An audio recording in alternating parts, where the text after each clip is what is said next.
பிரியமானவர்களே, இயேசு கிறிஸ்துவின் நாமத்தில் உங்களுக்கு என் அன்பின் வாழ்த்துக்கள். இந்த இடம் ரொம்ப அழகா இருக்குதா? பசிபிக் கடல். இது பசிபிக் பெருங்கடல். அதனுடைய ஒரு பகுதியில் நின்று கொண்டு உங்களோடு நான் பேசுகிறேன். ஆனா இன்றைக்கு உலகத்தில் ஒரு முக்கியமான நாள், அதாவது தற்கொலை தடுப்பு தினம். உலகம் முழுவதுமே தினந்தோறும் தற்கொலை பண்ணி மறிக்கிறவங்க பெருகி கொண்டே இருக்கிறாங்க. நிறைய வாலிபர்கள், வாலிப பெண் பிள்ளைகள் தற்கொலை பண்ணி இறந்துடுறாங்க. சின்ன சின்ன காரியத்திற்கும் உடனே தற்கொலை.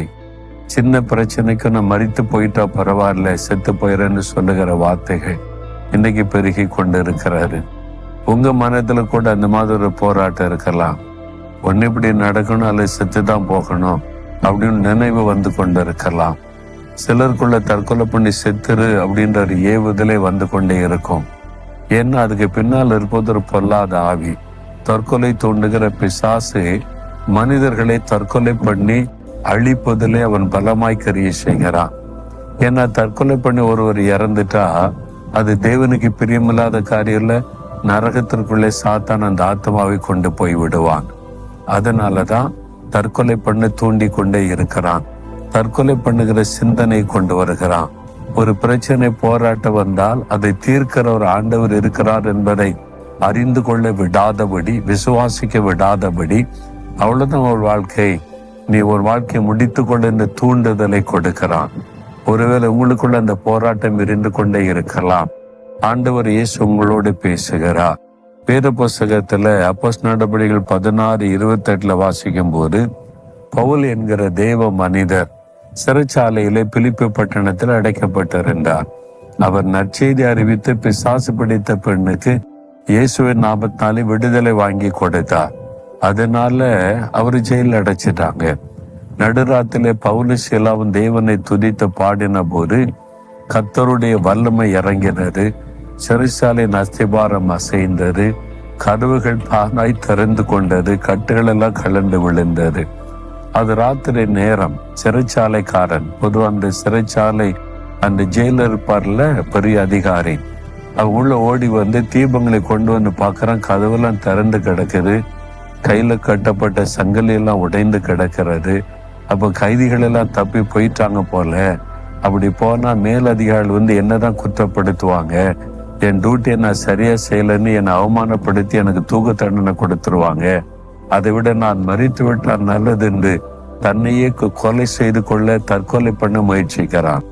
பவுல் பரிசுத்த ஆவியினால் அறிந்து கொண்டு சொல்லுகிறார், நீ உனக்கு கேடு ஒன்று செய்து கொள்ளாதே, நீ ஒண்ணு மறிக்க தேவையில்லை, கேடு உண்டாக்கி கொள்ளாத, நாங்க இங்கதான் இருக்கிறோம், உனக்கு ஆபத்து இல்லை என்பதாய் சொல்லி தற்கொலை பண்ண இருந்து அவனை தடுத்து இயேசுவின் அன்பை சொல்லி அவன் ரட்சிக்கப்படுகிறான். இது உண்மை சம்பவம், வேதத்தில் எழுதப்பட்டு இருக்கிறது. உங்களை பார்த்து ஆண்டவர் சொல்றார், என் மகனே மகளே, உனக்கு கேடு உண்டாக்கி கொள்ளாதே. அதாவது ஒரே வாழ்க்கை தான் ஆண்டவர் நமக்கு தந்திருக்கிறார். இந்த வாழ்க்கைக்கு பிறகு இன்னொரு பிறவியெல்லாம் கிடையாது. இந்த வாழ்க்கைக்கு பிறகு ஒன்று மோட்சம் அல்லது நரகம். தற்கொலை பண்ணி இறக்கும் போது தேவன் நமக்கு கொடுத்த உயிரை நாமே போக்கிக் கொள்ளுகிறோம். தேவன் வைத்திருக்கிற திட்டத்தை உணராதபடி சாத்தானுடைய குரலுக்கு செவி கொடுத்த நம் வாழ்க்கை அழிக்கிறதுனால நம்ம தேவனை துக்கப்படுத்தி நம் வாழ்க்கையை நாம் அழித்து கொண்டு நரகத்தின் அக்னிக்குள்ளே சாத்தான் நம்மை கொண்டு போய் விடுவான். ஆனால் தான் ஆண்டவர் சொல்றார், என் மகனே மகளே, கேடு உண்டாக்கி கொள்ளாத, பிரச்சனையை நான் தீர்த்து வைக்கிறேன், உன் தேவையை நான் சந்திக்கிறேன், உனக்கு என்ன போராட்டம், நான் இருக்கிற, நீயா சாகணும், உனக்காக நான் சிலுவையிலே மறித்து உயிர்த்தெழுந்து பிசாசை ஜெயித்திருக்கிறேன், தற்கொலை தோண்டுகிற பிசாசை நான் ஜெயித்த ஆண்டவர் என்று இயேசு உங்களை பார்த்து சொல்றார். பிறகு இதுக்கு நீங்க உங்களுடைய வாழ்க்கையை முடித்து கொள்ள நினைக்கணும். நான் வாழணும் இயேசுக்காகன்னு சொல்லணும். நான் இயேசுக்காக வாழுவேன், இயேசு துணை இருக்கிறார், எல்லாவற்றையும் மாற்றி தருவார், நீ விசுவாசிங்க. அந்த தற்கொலை எண்ணெய் பொழுது உள்ளத்தை விட்டு விலகும். யார் யார் அந்த போராட்டத்தில் இருந்தால் இப்போ உங்களுக்கு விடுதலை. மற்றவர்கள் இந்த மாதிரி போராட்டத்தில் இருக்கிற எல்லாருக்கும் ஆண்டவர் விடுதலை கொடுக்க ஜெபிக்கணும். ஆண்டவரே, யார் யார் இந்த தற்கொலை போராட்டத்தில் இருக்கிறார்களோ இந்த மகனுக்காக, இந்த மகளுக்காக ஜெபிக்கிறேன். அவளை தற்கொலை தூண்டுகிற பொல்லாத பிசாசை நான் இயேசுவின் நாமத்தில் கடிந்து கொள்ளுகிறேன். தற்கொலையின் ஆவியை நான் இயேசுவின் நாமத்தில் கடிந்து அப்புறப்படுத்துகிறேன். அந்த சிந்தனை விட்டு விலகு.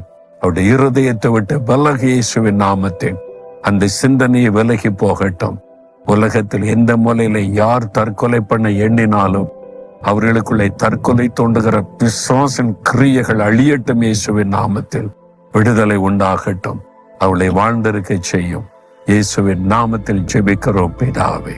ஆமென், ஆமென்.